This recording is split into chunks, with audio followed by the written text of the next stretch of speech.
Hello dear student, welcome to IP classes. My name is Vikas Soni IP और आप सब बच्चों का स्वागत करता हूं इस यूट्यूब की वीडियो के अंदर। तो इस वीडियो में हम कंटिन्यू करने वाले हैं एक प्यारा सा कंसेप्ट, लेकिन उस कंसेप्ट से पहुंचने से पहले मैं बता दूंगा ये वीडियो क्यों यूजफुल है। हमने स्टार्ट की थी फिजिक्स फॉर डिफेंस एग्जाम नाम से एक सीरीज, जिसके अंदर हम करने जा रहे हैं कंप्लीट फिजिक्स का कोर्स, जो कि काम आएगा उन बच्चों के लिए जो तैयारी कर रहे हैं एनडीए की, एयरफोर्स की, नेवी की, सीडीएस की, या अगर वो करंटली पढ़ रहे हैं 11th क्लास में या आप आगे जाएंगे 12th क्लास में, तो ये वीडियोस बहुत बहुत ज़्यादा इंपॉर्टेंट रहने वाली है आप सब बच्चों के लिए। तो चलिए जी, करते हैं इस वीडियो को स्टार्ट। और इस वीडियो से पहले बता दूं, हमने ऑलरेडी 25 पार्ट अपलोड कर दिए थे। जिसने वो नहीं देखे तो डिस्क्रिप्शन बॉक्स में आपको लिंक दिया हुआ है। आप पहली वीडियो से, यानी अगर आप प्लेलिस्ट को चेक करेंगे तो पहली वीडियो से कंटिन्यू वीडियोस को देखें, बहुत मजा आएगा आपको उन वीडियोस को देखकर। ठीक है जी, आज की इस वीडियो के अंदर हम कंटिन्यू करेंगे काइनेमेटिक्स के पोर्शन को। तो बोलेंगे सर काइनेमेटिक्स का पोर्शन तो आपने करवा दिया था।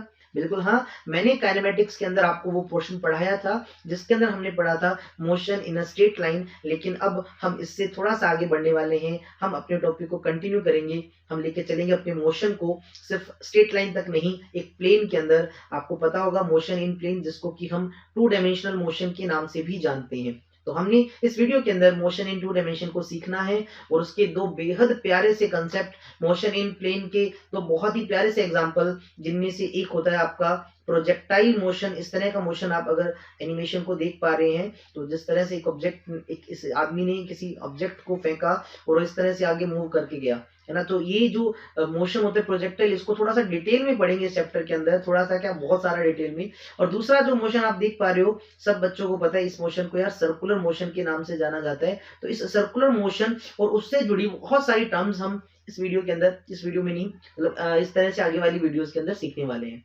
ठीक है जी, तो चलिए करते हैं वीडियो को स्टार्ट। अब सब बच्चे एक बार जो देख रहे हैं इस वीडियो को, चाहे वो बच्चा ऑफलाइन है या बाद में रिकॉर्डेड वीडियो को देख रहे हैं, तो यार एक बार सब बच्चे कमेंट जरूर करेंगे। क्या कमेंट करना है आपको कमेंट करना है let's fire. Let's fire mean to say sir let's start the class. तो आपने ये काम करना है, ठीक है जी। मुझे वेट रहेगा आपके कमेंट का। कौन से कमेंट का? लेट्स फायर के कमेंट का। तो बढ़ चलते हैं अगले हमारी स्लाइड पे। तो बताना चाहूँ बेटा, इस चैप्टर का, जो हमारे चैप्टर का नाम है काइनेमेटिक्स, तो इस काइनेमेटिक्स के अंदर हमने, आपको पता होगा, दो मेन पार्ट पढ़ने थी, जिसमें एक था मोशन इन स्ट्रेट लाइन, हमने ये पढ़ा था, ठीक है ना। इसको कंप्लीट कर लिया था, जिसमें हमने रेस्ट एंड मोशन का कंसेप्ट पढ़ा, फ्रेम ऑफ रेफरेंस का कंसेप्ट पढ़ा, मोशन के टाइप देखे, डिस्टेंस डिस्प्लेसमेंट के बीच के डिफरेंस को जाना, स्पीड और उसके टाइप्स को देखा, वेलोसिटी को देखा, उसके टाइप्स को देखा, एक्सेलरेशन को पढ़ा, और different types of equations of motion, and सबसे इंपॉर्टेंट काइनेमेटिक्स के ग्राफ को देखा। तो जिन बच्चों ने ये वीडियोस मिस कर दी हैं, तो यार डिस्क्रिप्शन बॉक्स में आपको दे रखा है, और अगर आप ऊपर आई बटन को देखेंगे तो यहाँ पर भी आपको उस प्लेलिस्ट का लिंक है, वहां से जाके आप इन वीडियोस को देख सकते हैं। और अब हमारा जो आगे टारगेट है वो है मोशन इन प्लेन का। तो हम मोशन इन प्लेन में किन किन चीजों को मेनली पढ़ेंगे, मैं आपको बता दूं। हम सबसे पहले देखेंगे प्रोजेक्टाइल मोशन के कंसेप्ट को, फिर देखेंगे सर्कुलर मोशन के कंसेप्ट को, देन एंगुलर डिस्प्लेसमेंट और वेलोसिटी का कंसेप्ट, फिर एंगुलर एक्सेलरेशन का कंसेप्ट, फिर आएगा एक प्यारा सा और बेहतरीन सा topic centripetal acceleration, and last में हम सर्कुलर मोशन से रिलेटेड इक्वेशंस को स्टडी करेंगे। तो ये हमारा टारगेट है। ये टारगेट मैं ये नहीं बोलूंगा कि हम आज ही एक ही वीडियो में खत्म करेंगे, बिल्कुल आराम से बड़े प्यार से डिटेल में इनको समझेंगे, ताकि कोई भी कंसेप्ट मिस ना हो जाए। तो अब इनको स्टार्ट करें। जैसा कि आपको चैप्टर का नाम पता है, इस चैप्टर का नाम है मोशन इन प्लेन या फिर मोशन इन टू डायमेंशनल। अब ये होता क्या है sir, motion in two dimensional already बता चुका हूं, फिर से सुन लीजिए। जब भी कोई ऑब्जेक्ट मूव करता है और हम उसकी पोजीशन को स्पेसिफाई करें, और हमें उसकी जब पोजीशन को स्पेसिफाई करने की जरूरत पड़े, और हम मिनिमम दो कोऑर्डिनेट्स का यूज करते हैं, ठीक है ना। When two coordinates of position of a body changes with respect to time and surrounding, अगर कोई ऑब्जेक्ट मूव करता है, हम उसके मोशन को एक्सप्लेन करते हैं टाइम, हम कोऑर्डिनेट सिस्टम का यूज करते हैं, और अगर उस पे दो एक्सिस के अंदर वैल्यूज चेंज होती है, वो आपका मोशन इन टू डायमेंशन कहलाता है। सर समझे नहीं, समझा दो ना। तो बिल्कुल यार समझो। लेट अस सपोज एक ऑब्जेक्ट आपका यहाँ पर आपके पॉइंट नंबर ए पे है, वो यहाँ से मूव करते करते कहाँ चला गया, वो पॉइंट नंबर बी पे चला गया। अब जब वो पॉइंट ए पे था, तो मैंने उसकी लोकेशन को ट्रेस किया, तो मैंने ऐसे तीन एक्सिस बना दिए। इस तरफ बना दिया एक्स एक्सिस, ऊपर की तरफ बना दिया बेटा वाई एक्सिस, और इधर बना दिया जेड एक्सिस। तो मैंने देखा पॉइंट आपका ए जो है ना, उसकी एक्स एक्सिस पे वैल्यू है जो बेटा वो x1 है, और वाई एक्सिस पे वैल्यू y1 है। जब थोड़ी देर बाद पॉइंट जो है ना वो बी पे पहुंच गया हमारा, अब उसकी पोजीशन x2 हो गई और y2 होगी। मैं आपसे पूछना चाहूंगा इसकी पोजीशन सिर्फ x एक्सिस पे चेंज हुई या y पे? बोले सर दोनों पे हुई। यहाँ से x1 से x2 y, यहाँ से x1 से x2 वैल्यू हुई और यहाँ पर y1 से y2 वैल्यू हुई। इट मीन इसकी मोशन को तुम स्पेसिफाई करने के लिए दो एक्सिस का यूज कर रहे हो और दोनों पे वैल्यू चेंज हो रही है। इस तरह का जो मोशन होता है बेटा वो आपका मोशन इन टू डायमेंशनल कहलाता है और इसका एक और नाम है, मैंने अभी आपको बताया, motion in plane. Clear? Motion in plane के नाम से जाना जाता है। यानी आपको दो एक्सेस की रिक्वायरमेंट पड़ती है। अगर मान लीजिए आप एक्स और वाई का यूज कर रहे हो, आप उसको motion in X Y plane के नाम से बोलोगे, और अगर आपने वाई जेड का यूज कर रखा है तो आप उसको वाई जेड प्लेन का मोशन बोलोगे, और अगर आपने एक्स जेड प्लेन यूज कर रखा है तो आप उसको एक्स जेड प्लेन का मोशन बोल दोगे। एग्जाम्पल हमारी डेली लाइफ के अंदर अगर हम ढूंढने लगे तो बड़ा सिंपल सा एग्जाम्पल है, car on a circular turn. एक कार है, एक स्ट्रेट रोड पे चलती है, तब तक तो सिर्फ एक ही पोजीशन चेंज होती है, एक ही कोऑर्डिनेट चेंज होते हैं, लेकिन जैसे ही वो मुड़ जाती है तो दूसरा कोऑर्डिनेट आ जाता है, वो मोशन इन प्लेन आ जाता है। तो सर्कुलर मोशन आपका मोशन इन प्लेन का एक एग्जाम्पल है। ठीक है जी। उसके बाद दूसरा है आपका सर्कुलर मोशन, ये तो मैंने अभी बताया, सर्कुलर मोशन 2D मोशन का एग्जांपल है। देन उसके बाद आपका है प्रोजेक्टाइल मोशन। अब प्रोजेक्टाइल मोशन यार हमने पढ़ना है डिटेल में, तो अभी मैं इसकी बात नहीं करने वाला, मैं इसके बारे में नहीं बताने वाला। अगला है motion of a man in ground. एक आदमी पार्क में टहलता है, कभी लेफ्ट में गया, कभी राइट में गया, कभी आगे गया, कभी पीछे गया, तो उसका जो मोशन है बेटा वो भी टू डायमेंशनल मोशन है, क्योंकि वो जो ग्राउंड है, वो जो सरफेस है, वो एक प्लेन है, और जब तक वो ऑब्जेक्ट उस प्लेन के ऊपर है तो उसका मोशन मोशन इन प्लेन कहलाएगा। हाँ, अगर वो आदमी के पंख लग जाए, वो हवा में उड़ने लग जाए, तो शायद तीसरा कोऑर्डिनेट चेंज हो जाए, तब शायद मोशन इन प्लेन ना कहलाएगा, वो मोशन इन स्पेस हो जाएगा। ठीक है, जब तक ग्राउंड पे है तब तक मोशन इन प्लेन है वो। अब कुछ और एग्जाम्पल जो आप देख पाए, जिसको आप फील कर पाए, तो अगर आप पहले एग्जाम्पल को देखें तो पहले एग्जाम्पल में यहां से एक बॉल को फायर किया गया और बॉल उस जगह अपने निशाने पे जाके यहां पर गिरती है। अब इस मोशन को हमने मोशन इन टू डायमेंशन में क्यों रखा, जरा ध्यान से देखें। यहां से बॉल स्टार्ट हुई तो मैंने ना इसको ओरिजिन माना और मैंने यहां से इसकी पोजीशन को स्पेसिफाई करना स्टार्ट किया। लेट अस सपोज मैंने इधर की तरफ एक एक्सिस बना दिया, ये एक्सिस मान लीजिए, इधर की तरफ एक्स एक्सिस है, और ये जो ऊपर हाइट है, कितना ऊपर जा रहा है, इसको मैंने वाई एक्सिस बना लिया। और अगर बॉल मान लीजिए इधर की तरफ आती है, मैंने इसको जेड एक्सिस नाम दे दिया। अब मोशन को जरा ध्यान से देखो, ये जो बॉल है इस रास्ते से जाती है। लेट अस सपोज बॉल जब यहां पर थी तो उस टाइम पे उसकी पोजीशन जरा ध्यान से देखो, उसकी पोजीशन कुछ इस तरह से है। एक्स एक्सिस पे कुछ पोजीशन है, वाई एक्सिस पे कुछ पोजीशन है। थोड़ी देर बाद जाने के बाद लेट अस सपोज बॉल जब यहां पर पहुंचती है, आप देखें जरा, x1 वैल्यू यहां से चेंज होकर यहां तक चलेगी और y वैल्यू यहां पर थी, अब बेटा वो नीचे पहुंच चुका है, यानी y की वैल्यू y1 से y2 यानी यहां पर चेंज होगी। दोनों एक्सिस में चेंज आ रहा है। इसके मोशन को एक्सप्लेन करने के लिए आपको एक सिंगल एक्सिस नहीं, दो एक्सिस की रिक्वायरमेंट है, आपको एक प्लेन की जरूरत पड़ेगी। तो ये मोशन जो है बेटा, इसको प्रोजेक्टाइल के नाम से जाना जाता है। ये आपका टू डायमेंशनल मोशन या मोशन प्लेन का एग्जांपल है। एक एग्जांपल और देखो यार, सब बच्चों ने ये गेम खेला होगा, एंग्री बर्ड्स के नाम से, ये बड़ा फेमस गेम है। तो इसके अंदर भी तुम देखोगे तो यहाँ पर एक बर्ड को यहाँ से फेंका जाता है। यार आप जरा देखें जरा इस चीज को, यहाँ से जब बर्ड को फेंका जाता है तो उसका जो मोशन है वो भी कुछ इस तरह से होता है, प्रोजेक्टाइल मोशन। तो बेटा ये भी कैसा मोशन है, ये भी आपका एक टू डायमेंशन मोशन, या फिर जिसको हम मोशन इन प्लेन बोलते हैं। उसके अलावा जो रोटेशन का मोशन है, यार जरा ध्यान से देखिए, मैं यहाँ पर एक ऑब्जेक्ट को रखता हूँ, ये इसके ऊपर जब घूमता है, ये ऑब्जेक्ट मूव करता है, ये भी आपका कैसा मोशन हुआ, ये भी आपका टू डायमेंशन मोशन हुआ। अब देखो एक बंदा यहाँ पर रिवोल्व कर रहा है इस पॉइंट के अराउंड, ये जो ओरिजिन है इसके अराउंड घूम रहे हैं, तो इसका मोशन भी टू डायमेंशन है। सर कैसे हुआ इसका मोशन टू डायमेंशन, मुझे बताओ। तो मैंने क्या किया, इसके मोशन को समझाने के लिए आपको कहा, लेट अस सपोज मैं यहाँ पर एक इमेजिनरी एक्सिस बनाता हूँ इधर, और एक इमेजिनरी एक्सिस बना देता हूं इधर। ठीक है जी, ये एक्स है और ये मान लीजिए वाई है। अब मान लीजिए ये आदमी स्टार्टिंग में यहाँ पर आता है, मैं यहाँ से स्टार्ट करूंगा इसकी मोशन को, इस जगह से। भाई पहुंच जा, ठीक है भाई, ये पहुंच चुका है, ये इसका ओरिजिन पॉइंट है। तो इस ओरिजिन पॉइंट पे पोजीशन मुझे बताओ, एक्स की पोजीशन कितनी है बेटा, इतनी है, और वाई 0 है, यानी एक्स और 0 पोजीशन हुई। और थोड़ी देर बाद जब वो यहाँ पर पहुंचा, लेट अस सपोज वो यहाँ पर चला गया, यहाँ पर आ गया, इस जगह पे आ गया, तो उसकी पोजीशन जरा तुम देखो यार, दोनों एक्सिस पे कुछ ना कुछ है। एक्स की वैल्यू पहले यहाँ थी, अब कम होके यहाँ पर आ गई, और वाई की वैल्यू 0 थी और यहाँ से बढ़ के यहाँ तक आ गई है ना। दोनों वैल्यूज है, यहाँ पर एक्स की भी कुछ वैल्यू है, वाई की भी कुछ वैल्यू है, यानी ठीक है, कुछ ना कुछ वैल्यू होगी।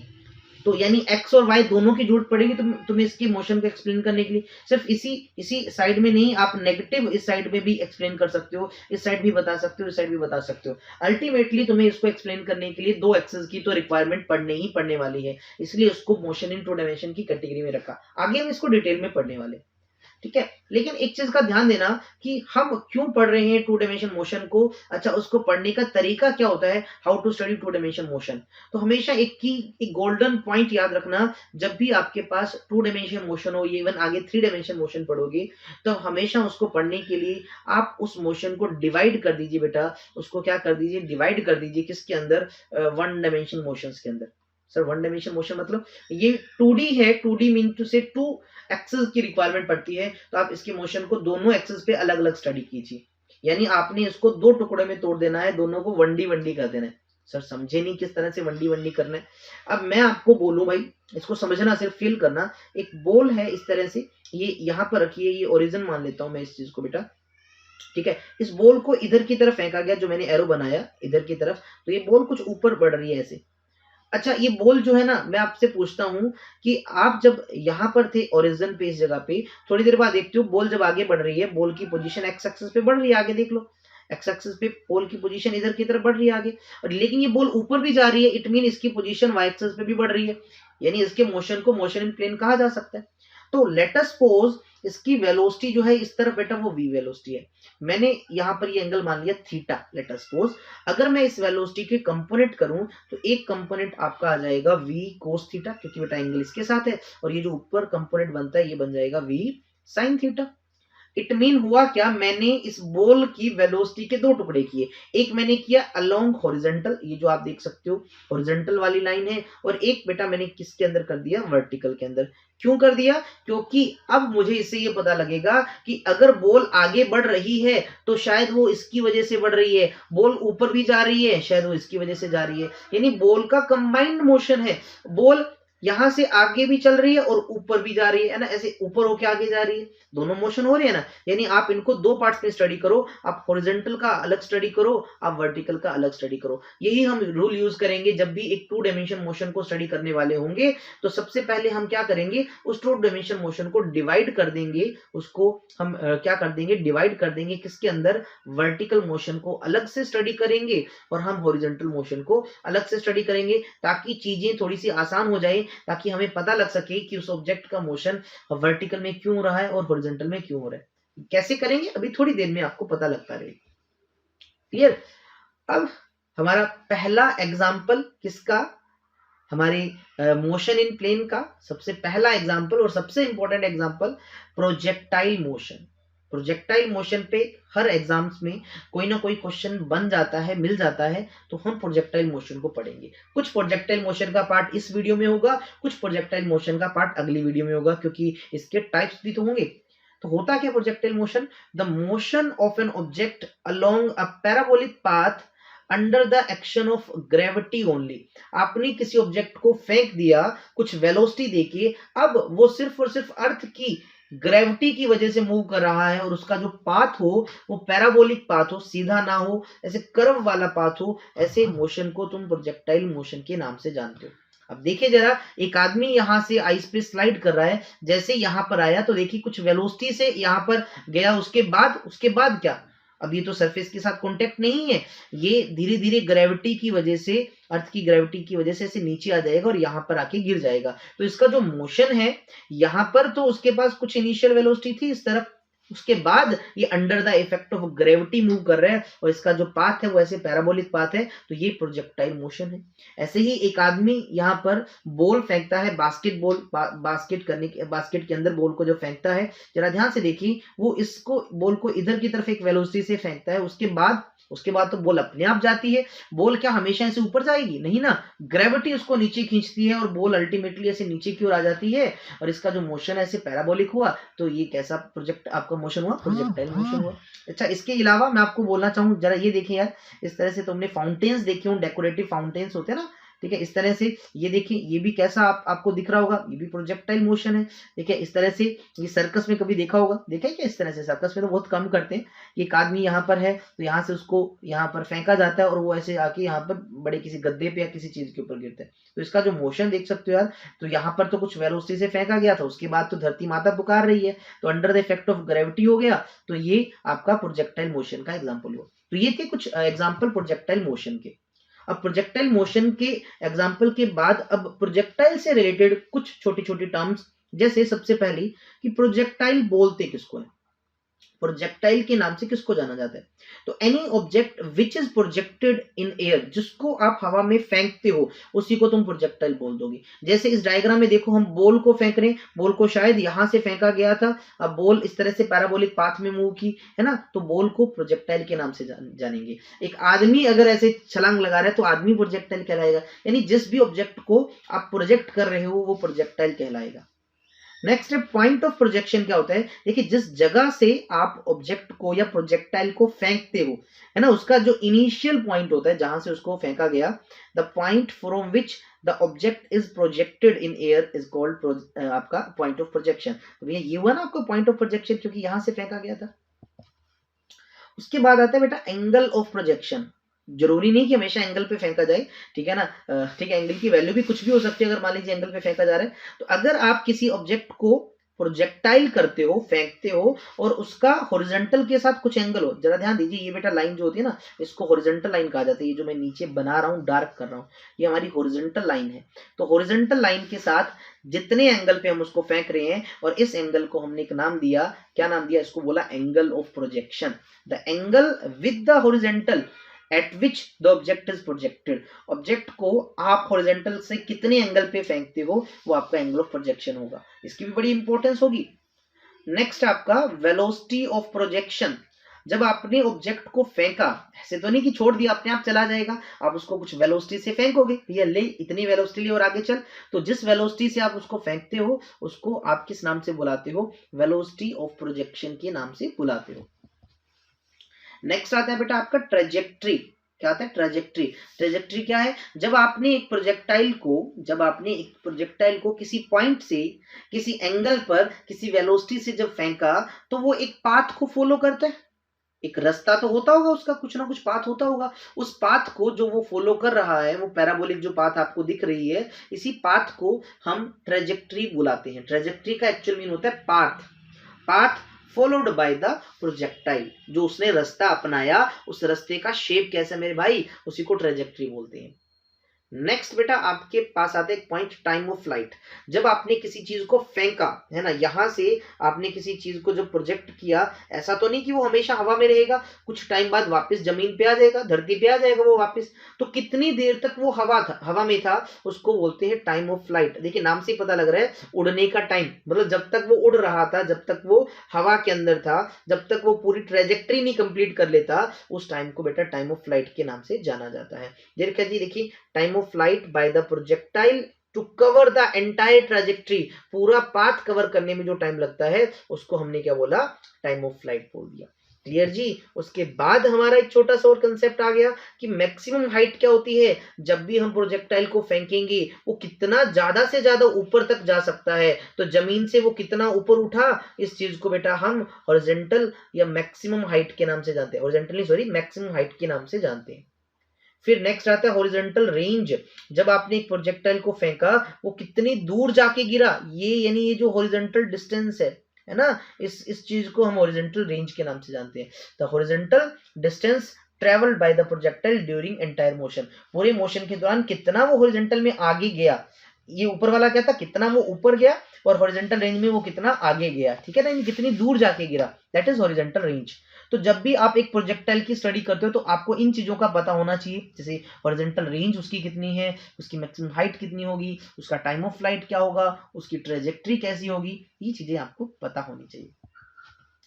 लेकिन इन सबको पता करने से पहले यार, हम जब प्रोजेक्टाइल को पढ़ते हैं ना, तो कुछ बातें एकदम से क्लियर होनी चाहिए। क्या? कि जब भी आप प्रोजेक्टाइल मोशन को स्टडी करो, कुछ चीजें अज्यूम करनी पड़ेगी आपको यार। अजम्पशंस हैं ये, मतलब इनको मानना, इनको दिमाग में बिठाना, फिर ही प्रोजेक्टाइल को स्टडी करना, वरना प्रोजेक्टाइल को बड़े अच्छे से प्यार से समझ नहीं पाओगे। किन चीजों को इग्नोर करना पड़ेगा?